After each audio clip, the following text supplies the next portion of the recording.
Good afternoon, prospective Morris Animal Refuge volunteers. Thank you for your interest in volunteering with us and for making it this far into the application and the onboarding and training process already. Today, we are going to go through a tour of our shelter, and we're going to go over some of the things that we are not able to fit into our virtual training. The first thing that you'll want to be aware of when you come in to volunteer is our sign in and sign out station. So whenever you come in for a shift, you're always going to want to come over here to sign in via our tablet. Your PIN number is typically going to be the last 4 digits of the phone number that you used to sign up for Volgistics in the first place. If you ever forget your PIN, you can reach out to somebody on the team and we can help to locate that for you. And there are also sign-in instructions here if you forget how to sign in. Signing in is the same process as signing out. So when you sign in for your first shift, it's going to ask you to confirm your name. You're going to sign in. And then you will go to either a cat enrichment shift or a dog enrichment shift, whichever is your first shift. So I'll say I'm signing in for cat enrichment, and now I'm fully signed in. At the end of my shift, I'm going to sign out using the same process. And always just remember to sign in and sign out at the beginning and the ends of your shift so we can keep accurate track of how many hours that you've spent volunteering at the shelter. If this tablet is ever down, you can use this QR code at the bottom of the tablet to sign in using your phone. And when you're volunteering at the shelter, we also ask that you wear a volunteer name badge. Everybody starts as a green level volunteer or a youth volunteer. If you are under the age of 18, please wear the youth volunteer name badges. And if you're just starting and you're 18 or older, please wear one of the volunteer name badges with a green circle. This will help staff members know that you are a volunteer on site. Our first stop on our shelter tour today is our lobby. So we have an intake and surrender desk over here. You usually see a staff member sitting there from our animal care team. And over at this desk, we have our adoption counseling taking place at the shelter. And our adoption counselor will always be seated there. The lobby is typically a pretty busy space in the shelter, so it's always important to maintain a situational awareness of what you're doing while you're at the shelter, and understanding how many people and how many animals are kind of ambiently around you. However, it's particularly important in the lobby because it gets pretty busy in here. Particularly if you are walking a dog, you will be heading from the dog rooms through the hallway, past the cat rooms, and then out this door to take them for a walk. While you're walking the dogs past the cat rooms, you want to make sure that the dogs aren't going into the cat rooms themselves. That can pose a safety risk, and while the dogs will be really excited to see the cats, often the cats will not be excited to see the dogs. If you come out to the lobby with a dog, or as you're coming into the shelter, if you see that the lobby is quite busy, you're planning on walking the dog out, actually ask a staff member to open the garage door here. This leads directly into our dog yard, and you can head from the dog yard directly out of the shelter. This can be particularly useful if there's a dog already in the lobby because they're maybe being surrendered, or if a dog is coming through the lobby back from a walk with another volunteer. We always want to keep dogs 3 to 4 feet away from other dogs at all times, so it can be easier to head directly through the garage rather than trying to navigate a busy lobby that has multiple dogs present. We have 2 important binders that live under the sign-in station in the lobby. One of them is the enrichment binder, which goes through general enrichment policies and our enrichment calendar that we have at the shelter. And the other one is our dog walking sign-out binder that goes over dog enrichment specifically because there are some additional guidelines when it comes to working with dogs. In terms of our general animal enrichment guide, what you can expect to find in here is a table of contents that will walk you through the various portions of the guide. There's a page that is about what enrichment is and why we do it, if you want some additional context and detail for why enrichment is important for animals in a shelter environment. And then we have instructions for how to use this binder. These instructions are here for you to refer to while you're on site. All of the materials that are in this binder and in our dog binder are also available in our volunteer shared drive. So you can access them there. Everything that I'll go through in just a moment here is going to be listed in instructions format here so that you can refer back to the binder if you forget any of the enrichment protocols.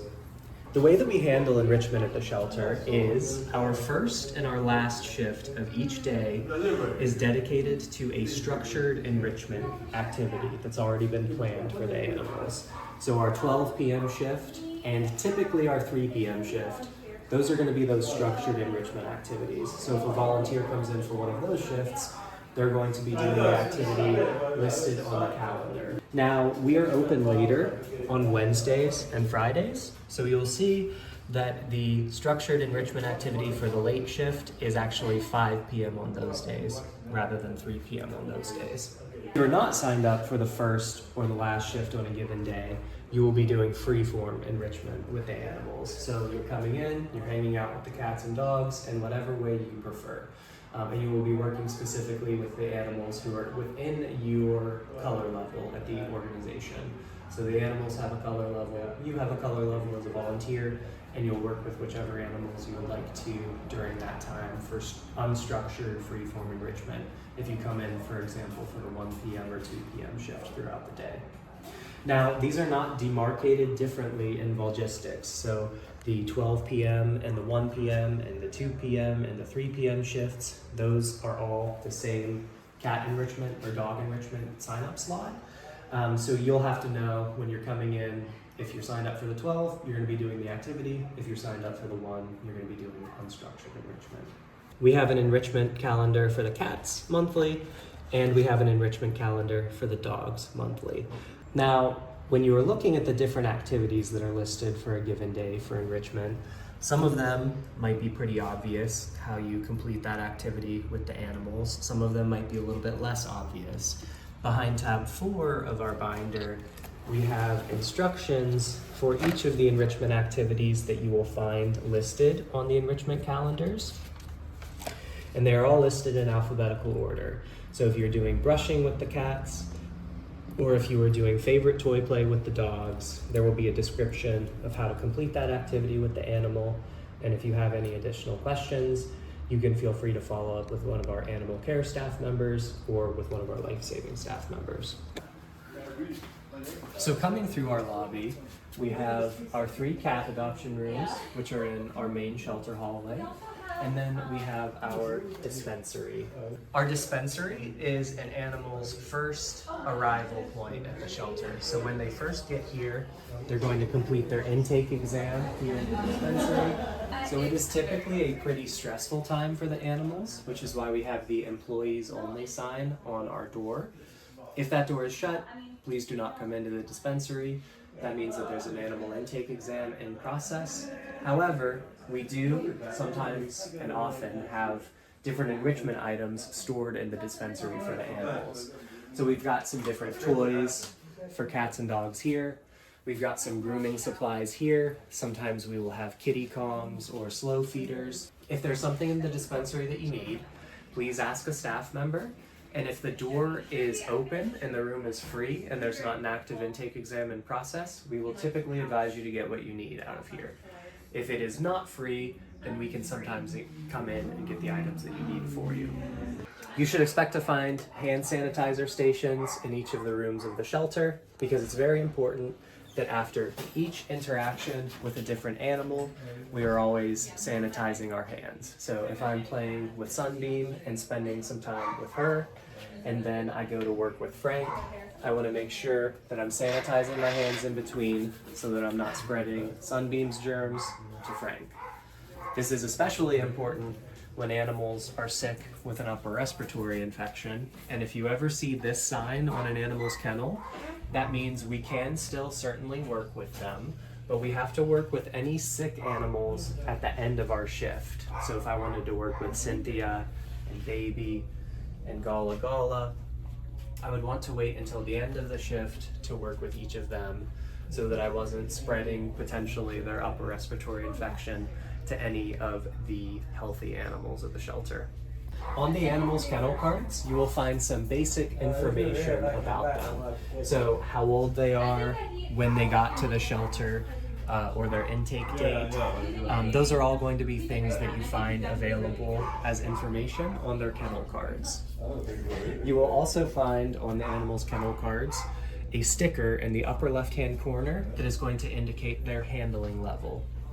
So we have a leveling system at Morris Animal Refuge that describes the sort of behaviors that you can expect from an animal.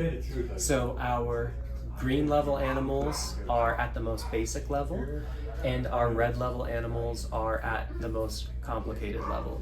That same leveling system corresponds to our volunteer levels here at the shelter.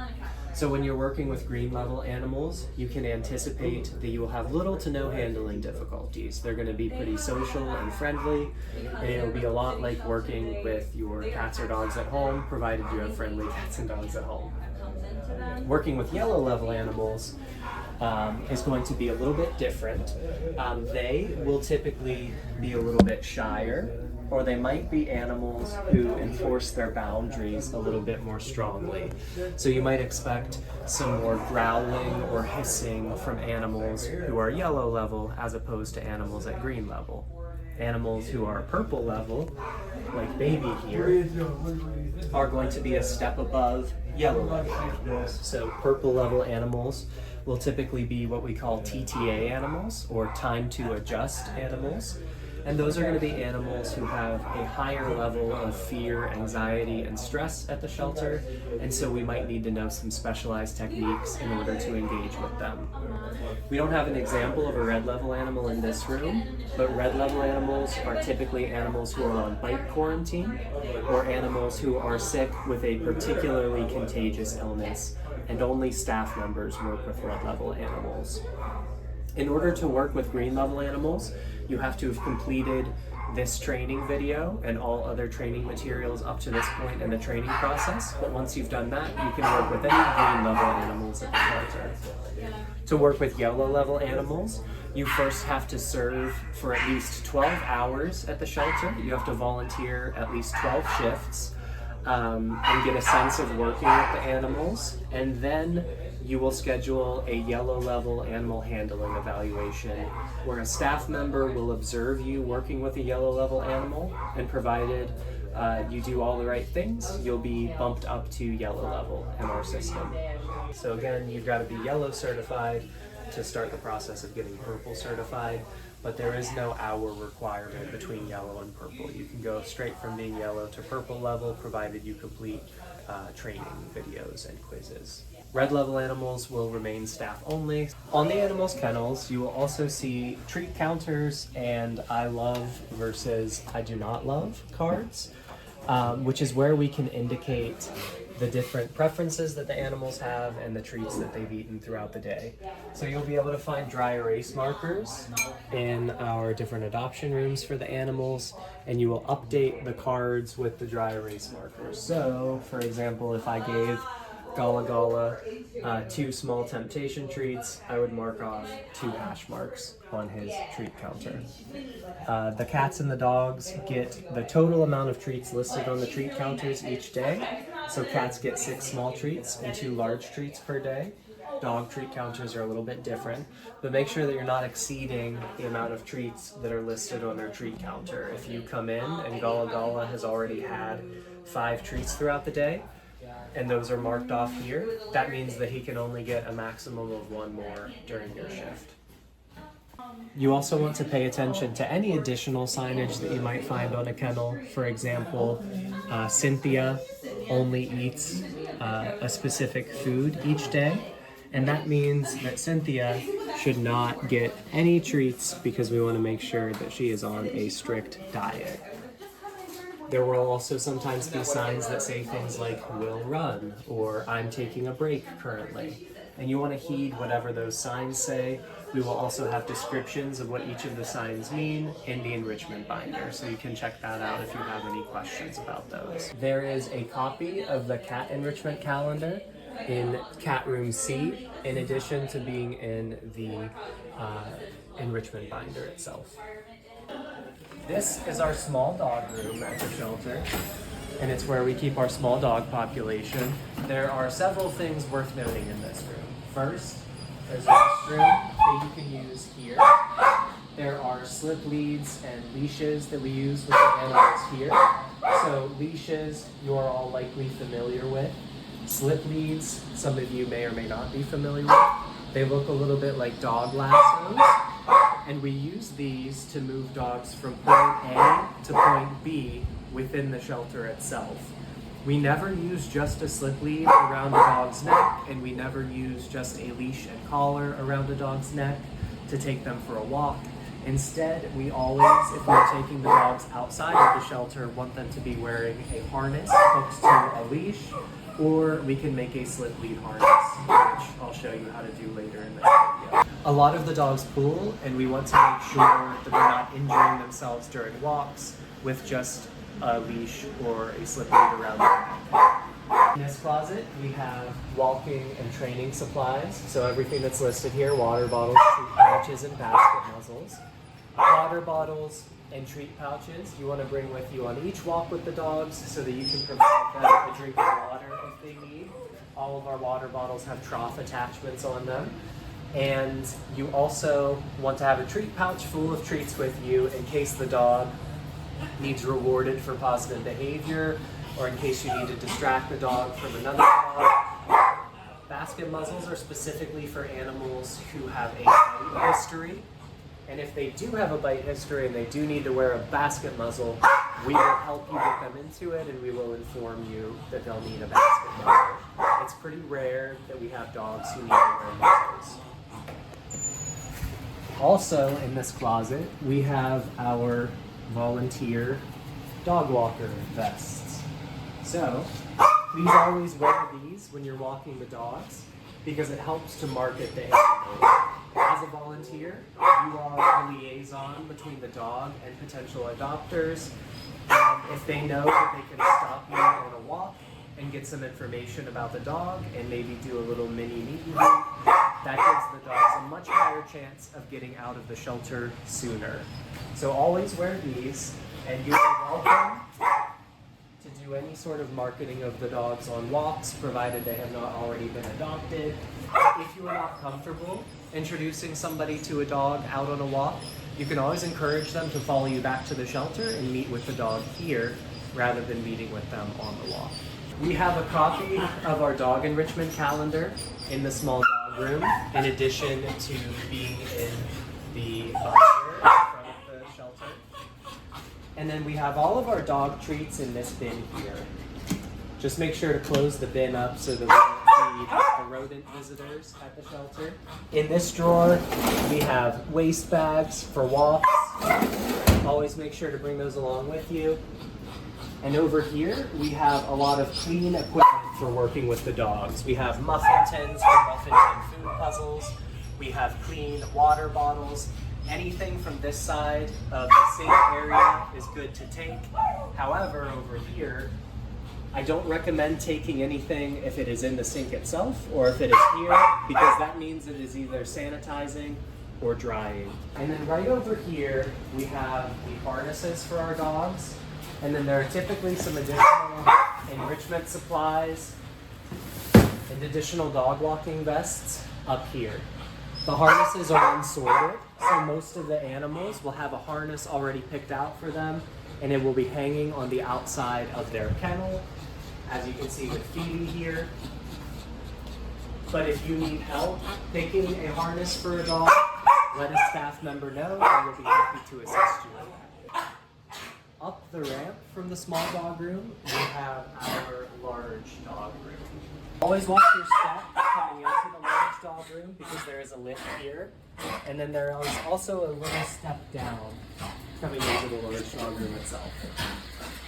In the large dog room, we have our larger dogs, and right now we have several small dogs in here because we have large kennel space open.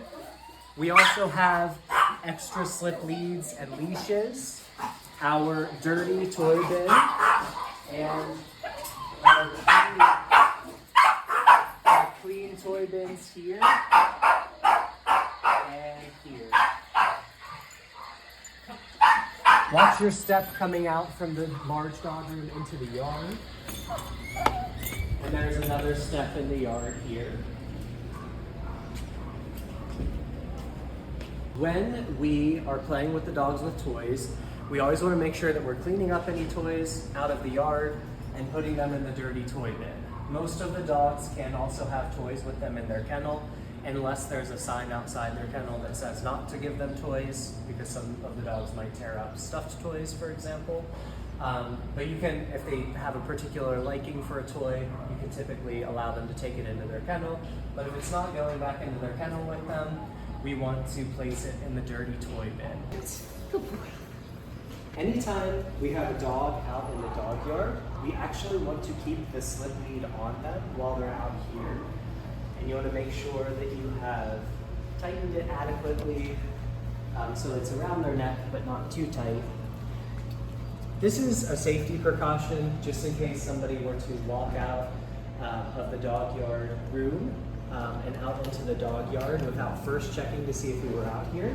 It's a lot easier to do this and step on the leash than it is to try to grab Chance himself, particularly if he and whatever other dog comes out are kind of having an altercation with each other. One of the techniques that I'm going to show you now is a slip lead harness. So anytime we're using a slip lead with one of the dogs, we can use it to make an ad hoc harness for them that we can then take them for a walk for. So although we cannot walk him with just a slip lead around his neck, I can make this into a harness and then I can take him for a walk back. So I'm going to call Chance over to me here.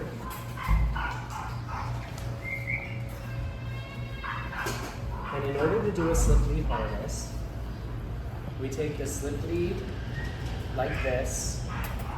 Chance, bud. I'm going to open it up around his neck a little bit so that there is some additional space here between his shoulders. And so that this is coming down right on his shoulders in the front here. Then I'm going to take the leash around behind both of his front legs and then up through the collar. Then I want to adjust this to make sure that the side straps, rather than being around his ribs, are snug under his armpits. I also want to make sure that the front strap is up over his shoulders here, because if this were below here, then as I'm walking him, he might be able to slip a leg up out of here. So we want to make sure those two things regarding strap placement, and as long as we've got that right, then when we're walking him, this is going to be a perfectly fine way to take him for a short walk. So 15 minutes or less with a slip lead harness. If we put him into an actual harness, we want to make sure that, or if we want to take him for a longer walk, we want to make sure that we're putting him into an actual harness, because these do begin to get a little bit uncomfortable after 15 minutes. But as you can see, his forward momentum is going to maintain the structural integrity of this harness. So it is going to be a secure harness for him. That's it on slip lead harnesses. Good boy. In our main hallway, where you have the 3 cat rooms and the entrance to the small dog room that then leads into the large dog room, we also have an entrance that leads directly to our 2 dog yards, the covered yard and then the larger uncovered yard. And then through this way, we will head into the more administrative side of the building, where we have some of our specialized animal care rooms. This is not for volunteers. Volunteers are welcome on this side of the shelter. This is the life-saving office. Our life-saving team comprises the volunteer and outreach coordinator at the shelter, our off-site adoption center coordinator, our life-saving team lead, and then our adoption counselor, who typically works in the lobby rather than the life-saving office itself. There are a couple of things worth pointing out. We have a locker behind this door where you can hang bags and jackets. Similarly, you can hang bags and jackets in this closet here while you're on site.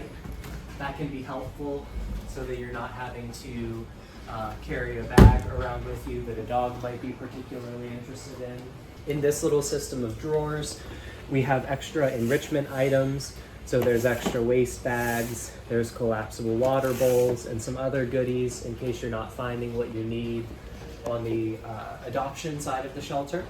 And if you're not finding what you need in either of those two places, you can use this key to get access to the 1236 house, which is right next door, and it's where we have our enrichment center. So all of our items for enrichment for the animals are typically going to be stored over there. You want to make sure to sign the key out here. So just make sure to put the date that you're using it, your name, the time you signed it out, and the time that you returned the key so that we can keep track of the key.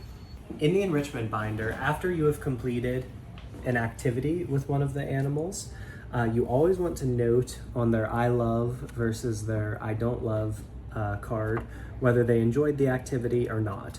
So this is one of our cat Master Splinter's cards, and we can see that he loves egg carton puzzles, he loves head scratches and wand toys. He does not love bubbles. So this helps to indicate for volunteers who come in after you the activities that the cats and dogs like and the activities that they tend not to like, so that they can avoid doing the things that they don't like. And if they're not seeming to gel well with an activity that's taking place today, if there are some things on the I love side, the volunteer can supplement an activity with a different thing that we know that the animal enjoys. So on a typical enrichment shift, where you're doing one of the structured activities, you're going to be checking the calendar to see what the day's activities are. You're going to be looking up the activity in the directory if you need some help with the instructions for the activity. You're going to complete that activity with every animal within your animal level. So if you're a green level volunteer, you'll try to work with all of the green level animals that you can. And note that green level volunteers can take yellow level dogs out to the yard. You just cannot take them out for walks. But while you need to be a yellow level volunteer to work with yellow level cats, green level volunteers can actually work with yellow level dogs as long as it is in the context of the dog yard. Was that clear? At the very end of the enrichment binder, you can find instructions for making feather toys and different activities for the animals, different cat toys, or perhaps if you want to make snuffle mats for our dogs. There are additional shifts available in Volgistics called enrichment support shifts, where you can spend some time actually putting these activities together.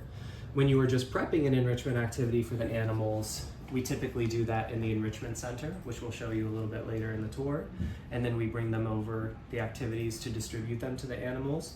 When you are completing an activity, when you are making a snuffle mat, rather than preparing one for an animal out in the yard, you will be making those in the enrichment center next door. So you've consulted the activity for the day, you've found the instructions, you've completed the activity with every animal in your level. With the cats, we complete the activities within their kennel. We don't let them out of their kennels to free roam. With the dogs, we take them out to the yard one at a time, typically, to complete our activities. And then you are marking on the animal's I love versus I don't love card whether they liked the activity or whether it seemed to stress them out. If they were neutral about the activity and seemed to ignore it, you don't necessarily have to write it on their card at all because it doesn't fit into an I love or I don't love paradigm. We just really want to find out what the animals what we want to avoid doing with them and what we want to capitalize on doing with them. In addition to the enrichment binder, we have a binder specific for our dog enrichment for our dogs at the shelter.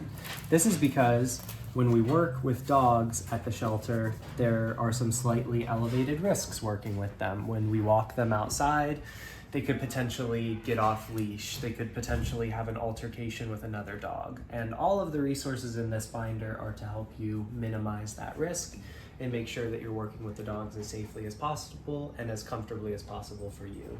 So first, in our dog walking binder, we have our emergency phone line and our volunteer and outreach coordinator's phone line listed here. If you ever have an emergency that comes up on a walk, please let us know as soon as possible by reaching out to the emergency line first and foremost. If that line is busy, you can reach out to the volunteer and outreach coordinator's phone line.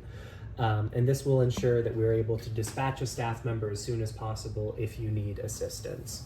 Now, as long as we are being as proactive as possible and we're walking the dogs, which means when we are rounding corners, we want to make sure to duck our head around the corner before leading the dog around, just in case there's another dog coming. when we are stooping to pick up their poop or have our guard down in another similar situation. We want to make sure that we have an awareness of our surroundings and there aren't other dogs coming at exactly that time. When we're walking past a dog, if the dog we're walking gets reactive or if that dog gets reactive, it is best typically, if you can cross the street, or if you can kind of pull the dog over and kind of get aligned with the side of a building and wait for the other dog to pass. That's typically the best course of action. As long as we're being proactive like that, then you shouldn't anticipate any accidents. They're very rare to happen in the context of the shelter, but if anything does come up, please reach out via our emergency line. There's also a reminder here that our walks should be limited during our adoption hours. So we limit walks to 15 minutes during our adoption hours, which are listed here. And that's just so that if somebody comes to meet a dog, they're not sitting in the lobby for 45 minutes waiting for the dog to come back from a long walk on those adoption days. On our non-adoption days, you can walk the dogs for however you want. Often it'll be dictated by your timeline, how the dog seems to be feeling, and what the weather is like. But the maximum walk length is typically around 45 minutes to an hour, whereas at minimum, we usually spend at least 5 to 10 minutes with the dogs. There's also a reminder here that we always want to keep all dogs 3 to 4 feet away from other dogs at all times, and that we need to avoid dog parks. So the dogs from the shelter are not allowed to commingle with dogs at dog parks. Additionally, in our binder, we have enrichment bios for each of our dogs who are at the shelter. The enrichment bios start with 2 general notes. First, that if any of the dogs are not wearing a harness, we want to ask a staff member to assist us in getting them into a harness before walking them, or if you are comfortable and confident in your ability to place a harness on a dog safely, you can do that. Or we can do a slip lead harness. But again, we will never walk a dog with just a leash and a collar. We'll never walk a dog with just a slip lead around their neck. There's also a reminder here that we only ever take one dog out to the yard at a time unless it is explicitly noted in their bio that they can go out with another dog. For example, right now, we have a litter of Chihuahuas at the shelter who are related. So Lulu and Max and Amber are all family members, and there's a note in their bio that they can go out to the yard together. If you do not see that explicit note that a dog can go out to the yard with another dog, please don't take them out together. The only time we allow dogs to be out in the yard together is if they're a bonded pair or they're siblings or family members and we know for a fact that they get along. We also want to make sure that when we're walking the dogs, we only ever walk one at a time. So even though Amber and Lulu are family, even though we know they get along, we're not going to walk Amber and Lulu at the same time. We're going to walk them independently so that we can make sure that we're walking them safely and we have our full attention on one dog. You'll notice that the dog enrichment bios have the date that they were last updated in the upper right corner of the sheet. We try to stay as on top of this as possible, and the dog's behavior sometimes changes. So when you're coming in to work with the dogs at the shelter, you want to make sure that you are checking their bio for any updates to their behavior. Sometimes a dog will start out very nervous and will settle into the shelter. Sometimes a dog will start out very friendly and happy at the shelter, and then the stresses of the shelter will make their behavior different. So we always want to make sure that we are checking in on the bios so that we know what to expect from a dog before we get out into the yard with them. Finally, on the bio front, there are some general guidelines about weather. So during the summer months, we have information about what to look for in terms of signs of heat stroke in dogs so that we're keeping them as safe as possible. We have a little chart that will tell you, based on the dog's size and their fur coat, what temperatures are safe for them to go out in and how long they can be out. So use these guidelines when you're working with the dogs in the hot weather, and use our cold weather guidelines when you're working with dogs in the cold weather. Beyond that, each dog bio that you look at, you can expect to see any information that you might want to know about the animals behaviorally or medically. So let's take a look at Chance, for example. Chance was neutered on the 21st, so he should only go out for short 5-minute walks around the block or out to the dog yard for calm enrichment activities. Chance is eligible for yard enrichment time and for walks. We advise to please go slow with him and allow him to approach you in the yard. He'll likely do a bit of his own thing, exploring, and may come to sit near you, which will both help with his adjustment to the shelter. If he's not engaging much with activities, don't worry. He's still just taking his time to adjust to a new environment. When we have shy dogs come in, this is typically the sort of behavior you can expect from them. We're currently monitoring Chance's appetite at the shelter to help determine whether his weight loss is due to inadequate nutrition or a possible parasite or GI disease. So as you can see with his bio, we've got some information about his behavior. We've got some information about the fact that he was neutered, so it limits and impacts how we can work with him. And then finally, there's some medical information of what we're aware of in terms of his issues at the shelter. But if you were to see anything new that isn't listed here, please always let a staff member know, because if you run into any medical or behavioral difficulties with an animal, the sooner we know that information and can act on it, the better. It's always important to note whether you took a dog out for a walk or whether you took them out to the yard for enrichment, because that can help other volunteers prioritize which dogs to work with based on who got less activity throughout the day, and maybe which dogs have already been taken out several times and need a little bit of opportunity to recover from the heat. If you are doing one of the unstructured enrichment shifts at the shelter, it's really helpful after you've worked with a dog in the yard or on a walk with them, if you can fill out our dog report card, which is available on the dog enrichment sheets. It's a QR code in the upper corner of the sheet. And if you scan that, it'll bring up a brief Google form that will allow you to give us feedback on how the dog did throughout the shift.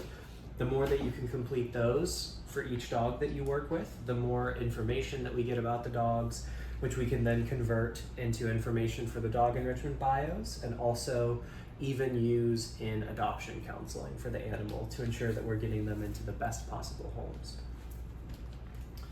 Also, in our dog enrichment binder, we have near the back a sort of glossary of terms, some of the things you might commonly see on a dog's kennel that might impact how we work with them.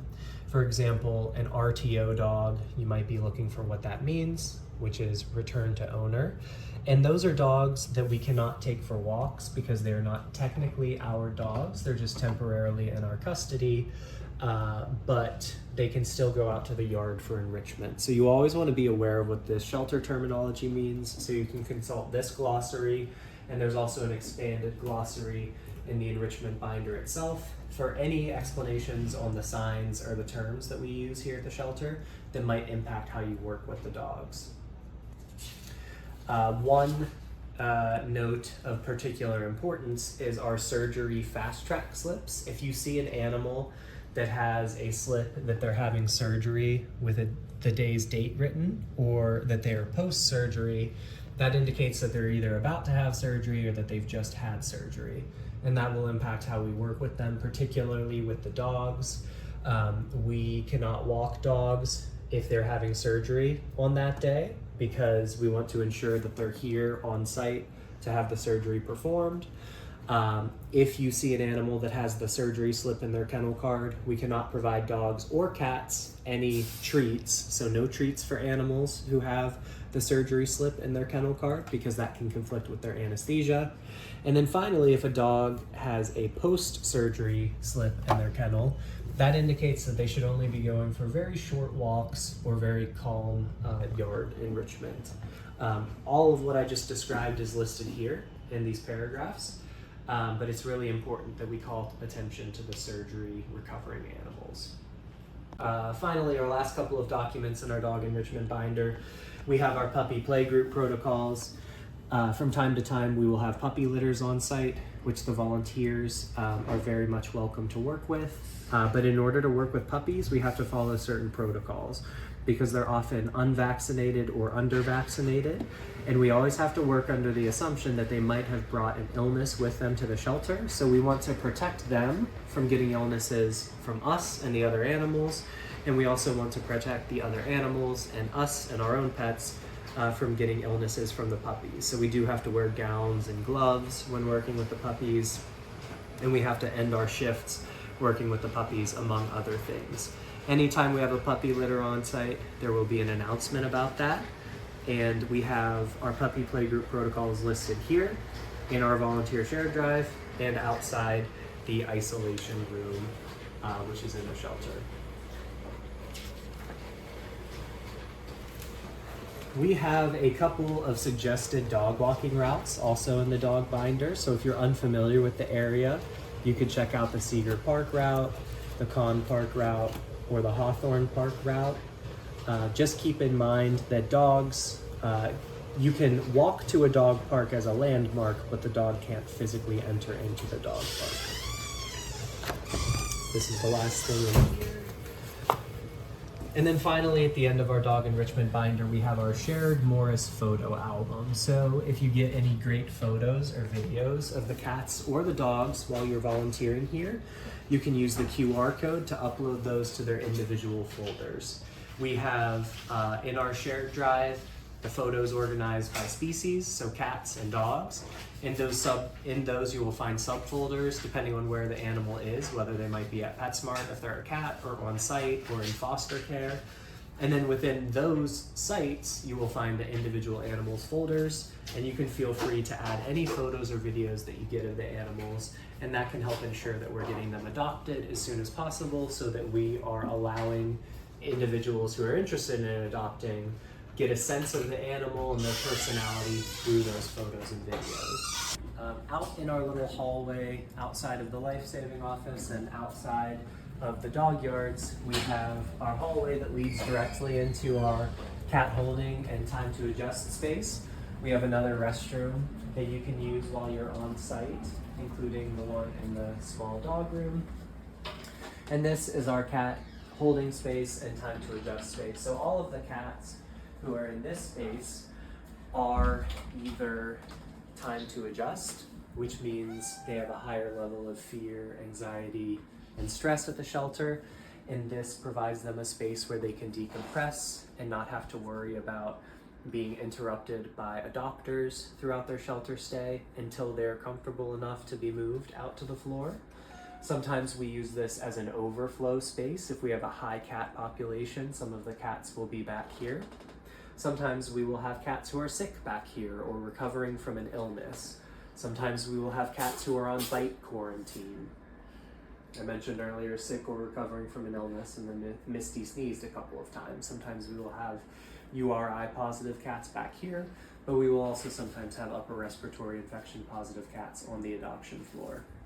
In our TTA room, we do have a sign on the door that says staff and purple certified enrichment volunteers only, please.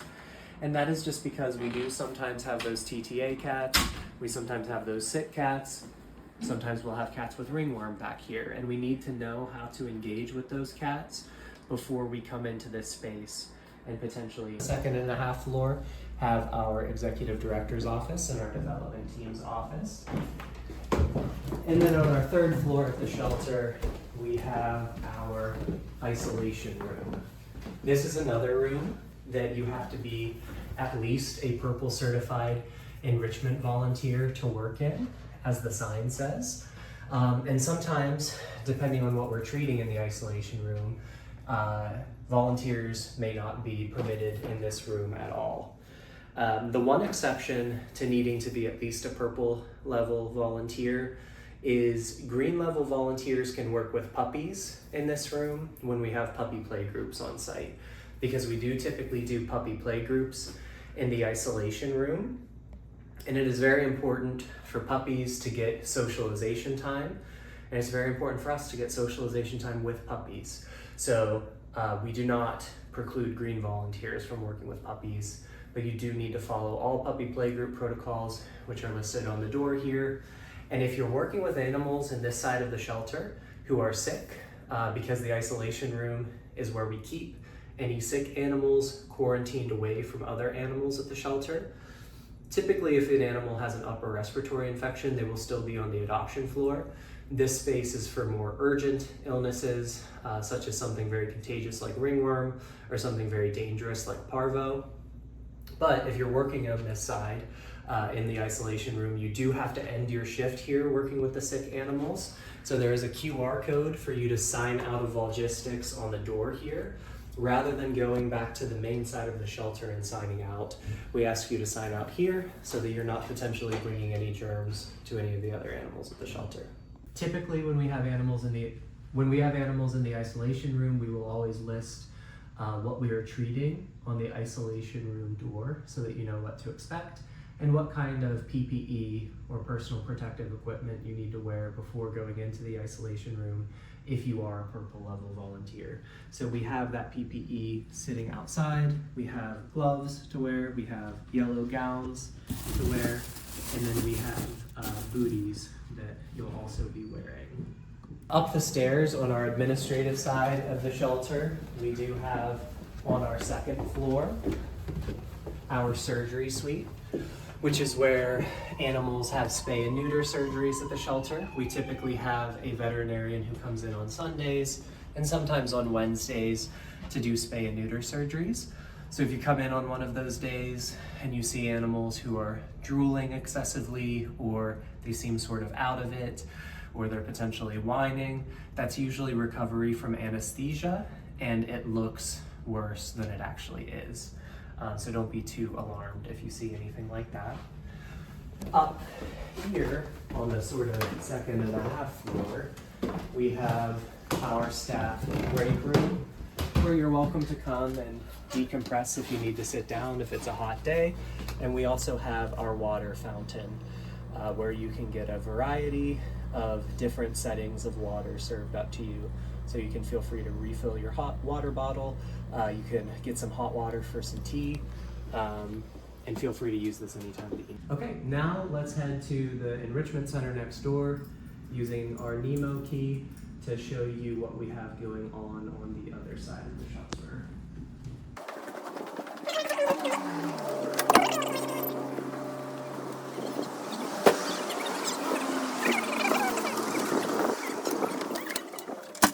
Right now we do have some painters on site as well as some gardening projects that we're doing outside. But this is the table where you would typically come to prepare any enrichment activities if needed. If you're taking dogs for a sniffy walk, you don't actually have to prepare any activities, but if you're working with the dogs and doing peanut butter frisbees, for example, you will do that here in the enrichment center, where we have most of the items that you'll need to conduct those activities. So over here in the freezer, we have all of our frozen enrichment treats for our cats and dogs.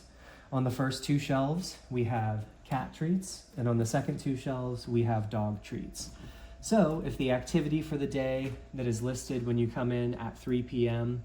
is peanut butter frisbees, you'll be coming over here, you'll be grabbing frisbees for each of the dogs that you're working with. You'll be hanging these outside of the dogs' kennels. You'll see how the different dogs respond. You will mark that off on their I love versus I don't love cards.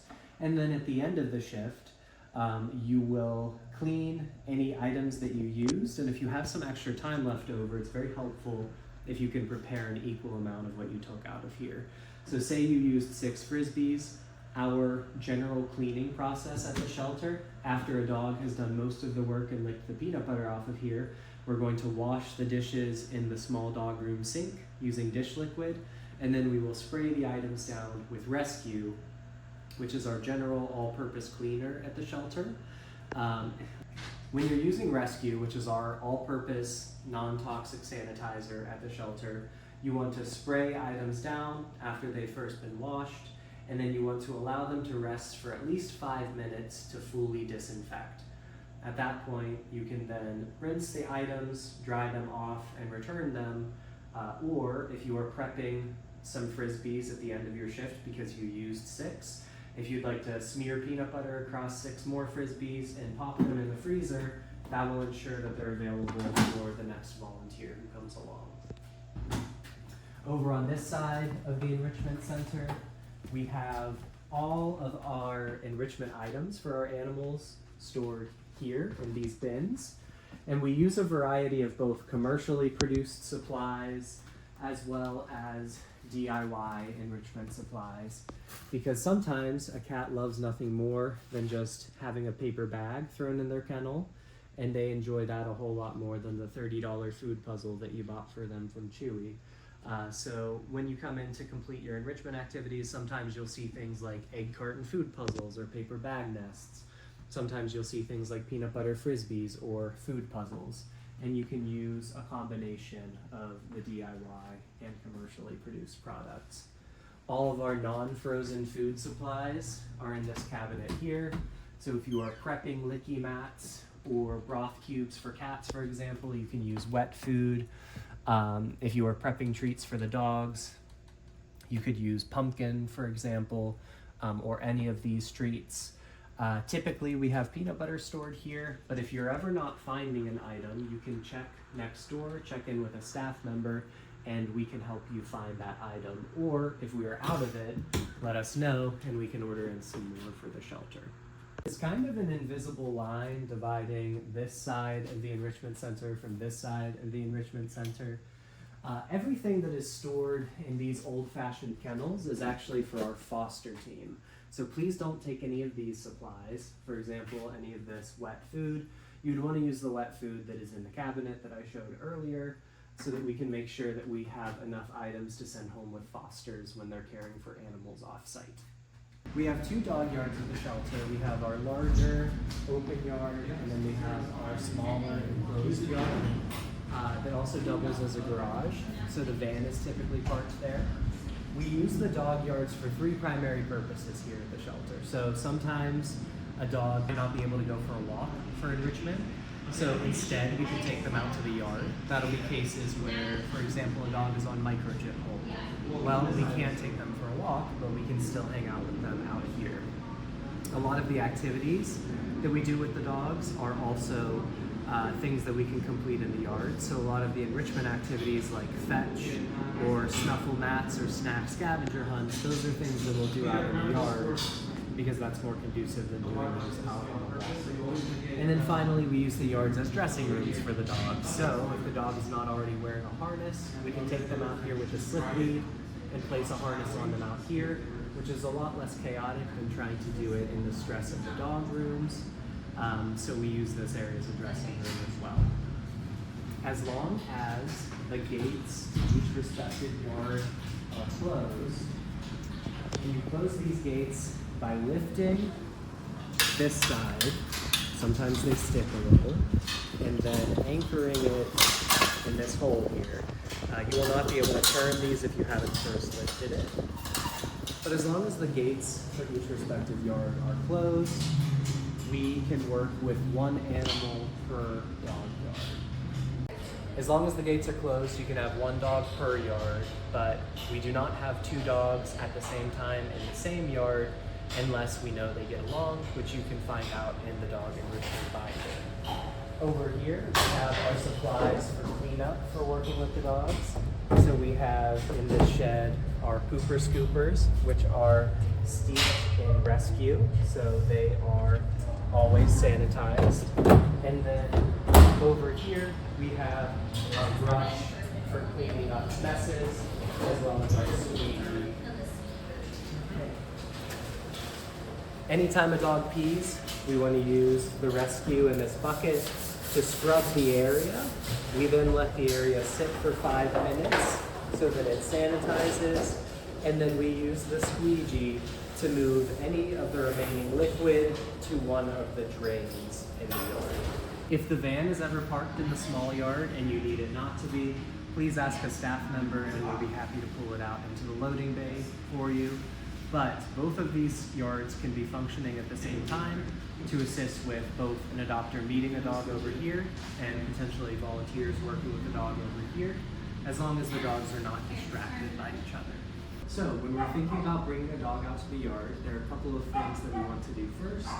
We want to ensure that we have shut this gate so that when we bring the dog out, they're not running rampant out in the yard.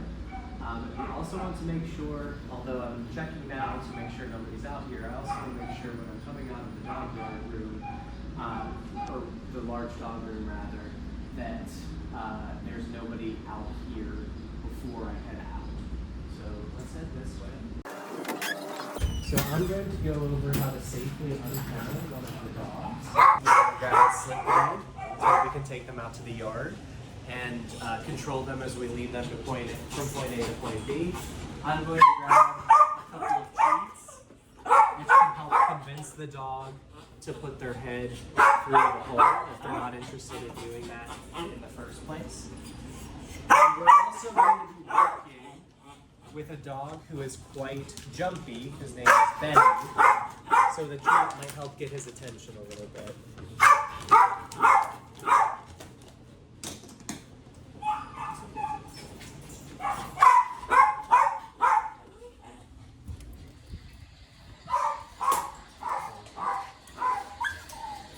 Okay, so the best practice for getting him out of the kennel safely is going to be to kneel and brace the kennel door shut with your knee. This is especially important for larger dogs, but if we come over here to the kennel and we unclip our kennel clip and I just lift this door and expect him to stay put while I put a slip lead on him, he's not going to do that. So instead I'm going to come down here. I'm going to show him that I have a treat. So I'll give him that first treat. He now knows the situation a little bit. He knows I've got a second treat. And I'm going to open the kennel door just wide enough so that I can get my hand in there with the loop of the slip lead.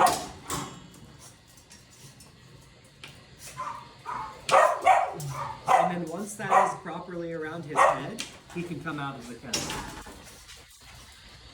But you want to make sure that the slip lead is around their head before they exit their kennel.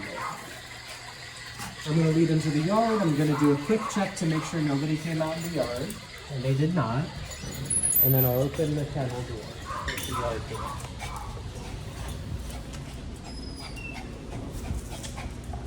You can also lock this door to ensure that nobody is coming out into the yard when you have a dog out here without first checking. Now, a couple of things in terms of dog body language.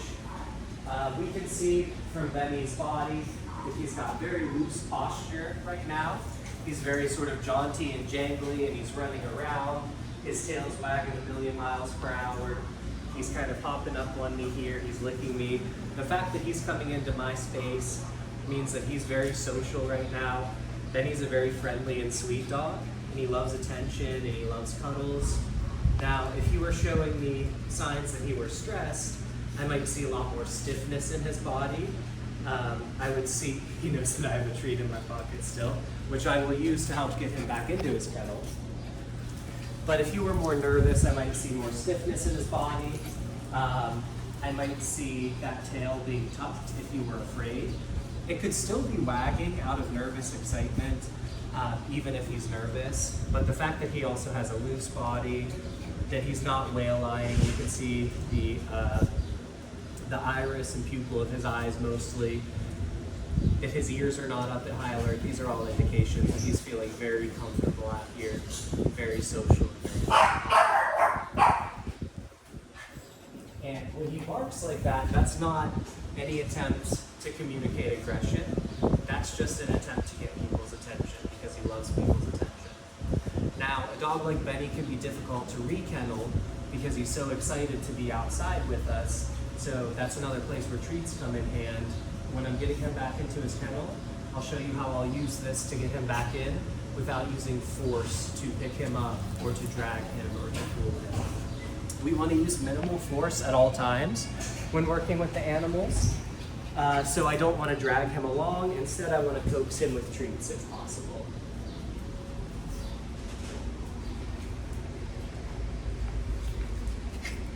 Thank you. So I'm going to lead him back to his kennel.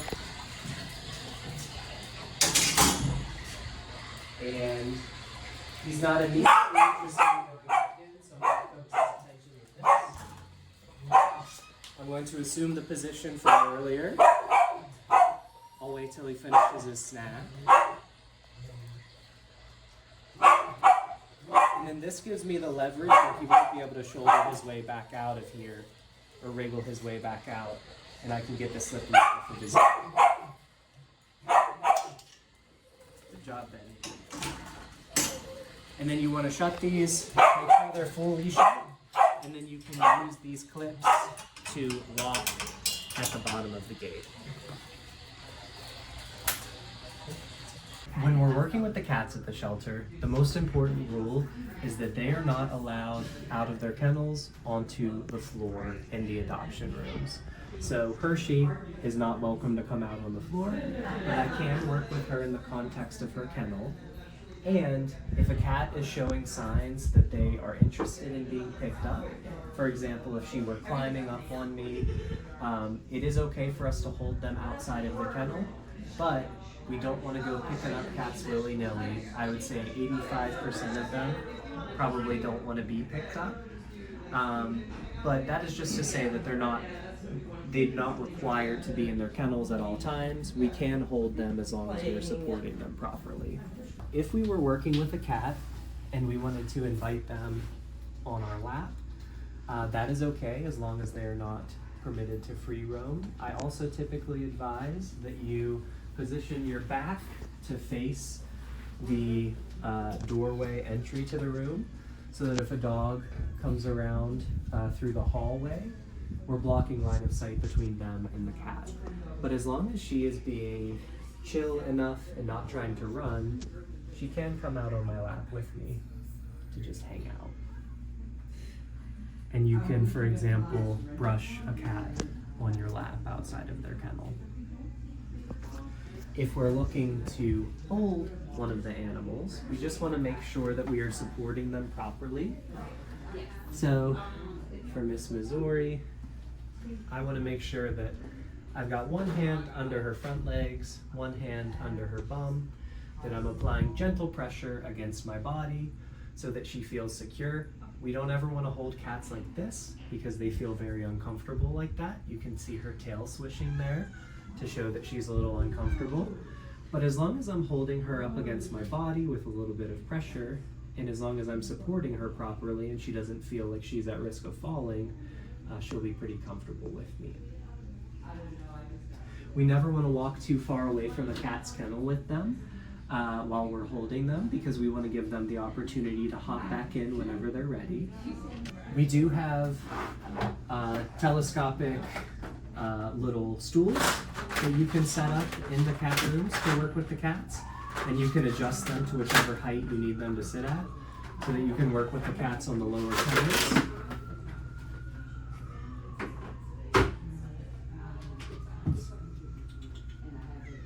When we're working with the cats, generally you want to keep in mind that cats like having their heads pet, so their foreheads, their cheeks, their chins. We typically don't want to touch their bodies directly though. I don't know if you can see this, but he's twitching a little bit along his spine as I touch his flank there. Cats really prefer to be pet on their heads because of their physiology. And a good way to introduce yourself to a cat is to hold out your hand to them. And if they headbutt you the way that Master Splinter just did with me, that's an invitation to pet them. That's a sign of consent. We always want to work with the animals as consensually as possible, so we always want to get the green light from them to go ahead before we move in for a pet, so that we can make sure that they are comfortable in this interaction with us. That will keep us safe, and it will keep them from being too stressed out. Now, Master Splinter is pretty calm here, but if he were a little bit more antsy about investigating getting out of the kennel, I might close the kennel door here a bit and use my body to prevent him from getting out of the kennel. We don't have a dirty toy bin for our cats the way that we have a dirty toy bin for the dogs, so you will often see toys in their kennels. That's okay. The cats are allowed to accumulate their little toy hoard. If they already have some toys to play with, I would recommend playing with those before introducing new toys into their ecosystem. but we typically sanitize the toys after the cats have been adopted or after they've gone into foster care. The only kind of toy that we do not want to leave in their kennel with them is a teaser or wand toy that has a rope or a string attachment. Those are safety risks to leave in the kennel. We never want to leave them in the kennel with anything that might bind around them or that they could potentially choke on. So those we want to sanitize in between cats, and I'll show you the process for doing that. So here we have a couple of teaser toys. Behind you. Keep that in. Here we have a couple of teaser toys that have been used with the cats. In order to sanitize these, I will get a bottle of rescue spray from here in the dispensary. And it's best if you spray over top of the sink here so that you don't get the rescue everywhere. And you just want to spray down the entirety of the wand toy, and then you can let it sit to the side for 5 minutes so that it can sanitize, and then you'll be able to use the toy with another cat. As long as we're working with the animals as consensually as possible, and as long as we're allowing them to lead the interaction with us, we're not really going to need to expect a lot of resistance or a lot of bite or scratch instances from the animals. However, sometimes we will miss a sign that an animal is uncomfortable. Sometimes an animal won't fully communicate how they're feeling until they decide to bite or scratch. Bites and scratches are part of volunteering at an animal shelter. If you are bitten or scratched, it's always important that you let us know as soon as possible. And if the bite or scratch broke skin, we do have to fill out a bite report form for the animal, and they will have to serve a 10-day bite quarantine period as mandated by the public health department. That is not a punishment, it's just a health department protocol so that we can observe the animal. If a bite or scratch doesn't break skin, please still tell us about it. They won't have to serve a bite or scratch quarantine, but it might be useful information if we know, for example, that an animal gets very overstimulated from pets.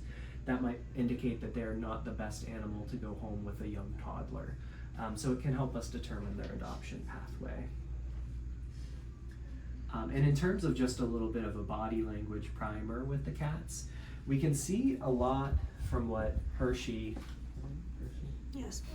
We can see a lot from what Hershey's communicating that she's really interested in an interaction. She's purring, you might not be able to hear that. She's rubbing up against me. She was kneading her paws a little bit earlier. However, we can also see that she's kind of flicking her tail around a bit erratically. She's arching her back a little bit, and previously she was holding her tail sort of directly up. Those are all indications that she is also in a heightened state of excitement. So you would want to be a little bit cautious when you're working with her. Although she's being very sweet right now, if she reaches an overstimulation point, those signals are all communicating to us that would be a good point to end the interaction with her.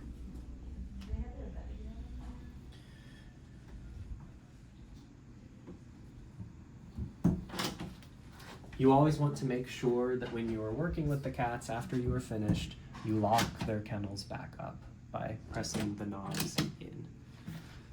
Thank you all so much for tuning in for the virtual tour and final portion of the onboarding to be a Morris Animal Refuge volunteer. We're super excited to work with all of you. Once you finish watching this video, reach out to us via email at volunteer@morrisanimalrefuge.org to give us a heads up that you're going to be coming in for your first shift. You will be able to sign up via Volgistics for a cat or dog enrichment shift, whichever you would like to start with. And then we will see you soon on site.